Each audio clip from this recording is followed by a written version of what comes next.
Diduga melakukan tindak pidana korupsi pengadaan buku fiktif dengan total kerugian negara mencapai 2,4 miliar rupiah.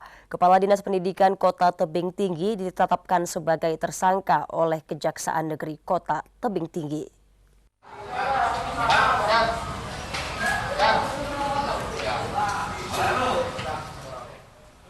Kepala Dinas Pendidikan Kota Tebing Tinggi, PS, ditetapkan sebagai tersangka oleh Kejaksaan Negeri Kota Tebing Tinggi karena diduga melakukan tindak pidana korupsi pengadaan buku fiktif dengan total kerugian negara mencapai 2,4 miliar rupiah. Selain PS, Kejaksaan Negeri Tebing Tinggi melalui Kepala Seksi Intelijen Kejaksaan Negeri Tebing Tinggi, Ranu Wijaya, juga menetapkan 2 tersangka lainnya dalam kasus ini, yakni Kepala Bidang Pendidikan Dasar Dinas Pendidikan Kota Tebing Tinggi sekaligus Manajer Bantuan Operasional Sekolah berinisial EE dan pejabat pembuat komitmen berinisial MP.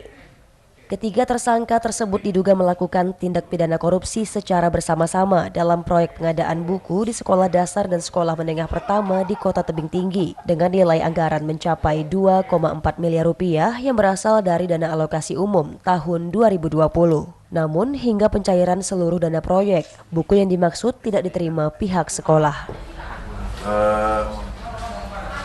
Dana dari untuk pengadaan buku ini sebesar 2,4 miliar berasal dari dana alokasi umum Kota Tebing Tinggi.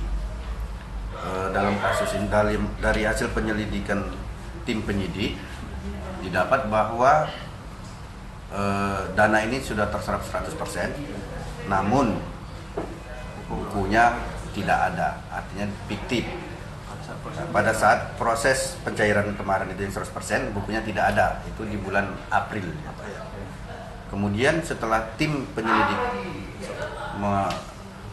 menyelidikin, sehingga Dinas Pendidik ini segera tergesa-gesa untuk mengadakan buku seolah-olah buku itu ada. Inilah contohnya sudah kita sita. Kemudian tim sudah menanyakan hal ini ke ahli pidana, juga ahli perhitungan kerugian negara. Ternyata memang ini masuk tindak pidana korupsi sehingga kita tetapkan hari ini sebagai tersangka. Hingga kini pihak Kejaksaan Negeri Tebing Tinggi belum melakukan penahanan terhadap ketiga tersangka dengan alasan para tersangka kooperatif saat proses pemeriksaan serta berjanji akan memulangkan uang senilai 2,4 miliar pada hari Senin. Dari Kota Tebing Tinggi, Abdullah Sani Hasibuan, iNews melaporkan.